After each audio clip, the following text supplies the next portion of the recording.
Hey everyone, I'm Josh Olson. This is my YouTube channel, A Conversation With. Hey everyone, I'm Josh Olson, and this is my YouTube channel, A Conversation With. Would you have any advice for students that are graduating that might be looking to get into broadcasting or sportscasting? Yeah, I've got lots of advice. Be patient because it's not a slam dunk right out of there. Find something you love to cover because it'll make it so much easier. If you're putting together, your resume reel, make sure it's tight. Make sure it's about 4 minutes, maybe tops, and use your best stuff. And be realistic with where you send it. When you get out of college and you're a broadcasting major, don't expect to be at ESPN. I'm not saying it can't happen, but that is not necessarily the most realistic first step. Um, Send it someplace that you might be able to get some traction. Also, be on LinkedIn. Connect with the recruiters. Connect with the recruiters who recruit for the big broadcasting entities that with Tegna or with Sinclair or with the Tribune. Connect with those recruiters. Get them your reel. They're in the it's their job function to find talent for their stations across the country, and they've got stations that fit all markets, whether it's market 150 or it's market 25. Your talent will fit somewhere, and those recruiters, they'll also benefit by connecting with you because when they land somebody, I think they not only get a pat on the back but probably get a bonus. So definitely get with them, but be realistic. Put together a good reel. Don't make it too long. Use your best stuff. And also, once you have a reel, have someone look at it that's a professional, Makes sense. and get their reaction. They may see something in your reel that they say take out. Maybe they'll also advise you to put something in that you didn't think of. So, but keep it tight and make sure it's your best stuff. But what was your big break after college?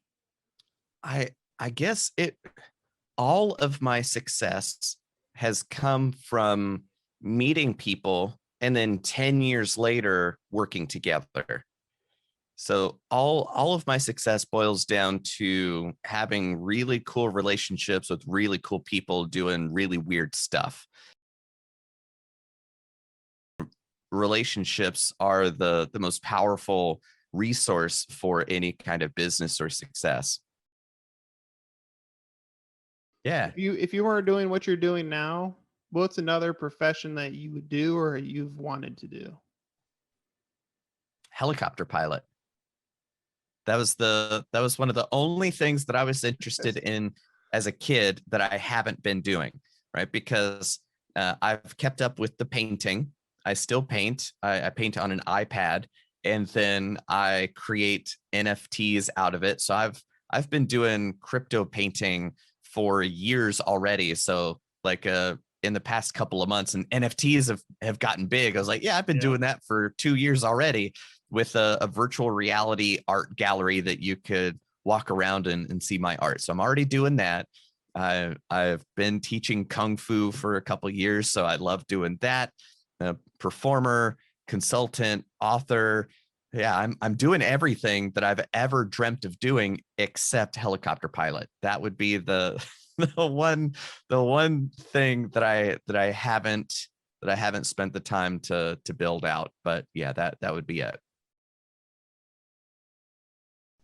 And do you think radio is it a dying breed? Do you think people are moving away from radio? I don't think so. And it's funny because the pandemic actually helped us because a lot of people are working at home. And so while they're working at home, they're listening to us because they want something to listen to while they're working and doing things. Makes sense. It's not dying, it's changing. So do you have any advice for people that are graduating that are looking to get into radio? Don't do it. No, I'm just kidding. I'm just kidding. No, I love radio. I think it's great. It's a little bit harder to break into now than when I started, because we needed weekend people and you needed people to set up remotes and all that stuff. Just basically be willing to do whatever it takes. Because if you think you're going to come in and get your full-time show yourself, afternoons or mornings or something, that doesn't really happen very often. You may get lucky, but just be willing to do whatever it takes. Maybe you hang up banners at remotes for a little bit, or you work a weekend shift, or you work on the holidays when people don't want to. But if you're willing to do it and to be flexible, then that's the whole part of it. When I was Do you have any advice for students that are maybe looking to get into the creative writing field, you could say? Yes. I think take advantage of, if you are in school, take advantage of the classes available to you. I would suggest, since writing is such a collaborative effort, joining or attending either other kinds of classes or other kinds of meetings. Like if there's a club on campus that's the engineer club for themed entertainment, ask if you can come in and sit and learn about their process. Yeah, absolutely. Because the writer, at least in my experience in themed entertainment, has to have a little bit of knowledge of everything. So I would say be as diverse as you can in what you're learning. You graduate from ISU? No, graduate. Oh no, I went to ISU. Oh, you went? Okay. I like to tell people I proudly flunked out of Illinois State University. Being a student wasn't my biggest strength. I came from a very small town, and I moved into a dorm that was twice the size of my hometown. And I quickly found that you could find people to go out partying and drinking and doing all sorts of stuff any night of the week. And I kind of fell into that trap. So I hit it pretty hard there for the first couple of years. So after your college days, you could say, how'd you get into the radio business? Like, I was actually removing asbestos. That was my job. And as I did it, I just went, man, this isn't for me. This isn't what I'm supposed to be doing.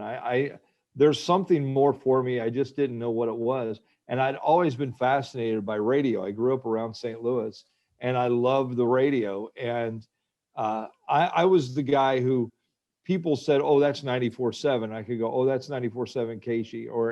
I knew the call letters. I knew the numbers. I knew the people who were on the radio. I was always fascinated by it. And I said, you know what? I ought to try this radio thing. I would really, really like it. So there was a broadcasting school in St. Louis that I signed up to go to. I went there and I got a job, and I ended up, I started working at WJBM, Jerseyville, Illinois, 1480 AM.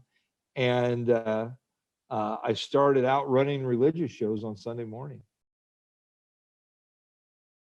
There's so much that carries over from improvisation, such as you're listening in your scene, having your partner's back, trusting your partner, building a cohesive team, being approachable. All these things that I learned in 20 years of performing definitely carries over into work relationships and even personal relationships. What advice would you give them in getting into the industry in times like these? Yeah, I mean, it's interesting times, no doubt, because there are so many people that are furloughed or lost their job. But at the same token, at the same time, everything's going to open up again at some point. I mean, this too will pass. Obviously, it's going to look a little bit different when we get on the other side of it. But there's going to be job opportunities. A lot of people have transitioned out of the industry. There's a lot of people that have been furloughed or been let go from their job that are going to be looking to get back in. So there's going to be competition, but there's going to be a lot of opportunities out there for young people to get involved and get in. My biggest advice would be, do internships. And I say internships because sometimes you have to do multiple internships. Get that experience, expand your network. Just get involved, and that's your best way to get your foot in the door in this industry. And I don't care if you're talking about hockey or football or baseball or golf or, NASCAR or whatever it is, it just get involved in internships, whatever it takes, get some experience.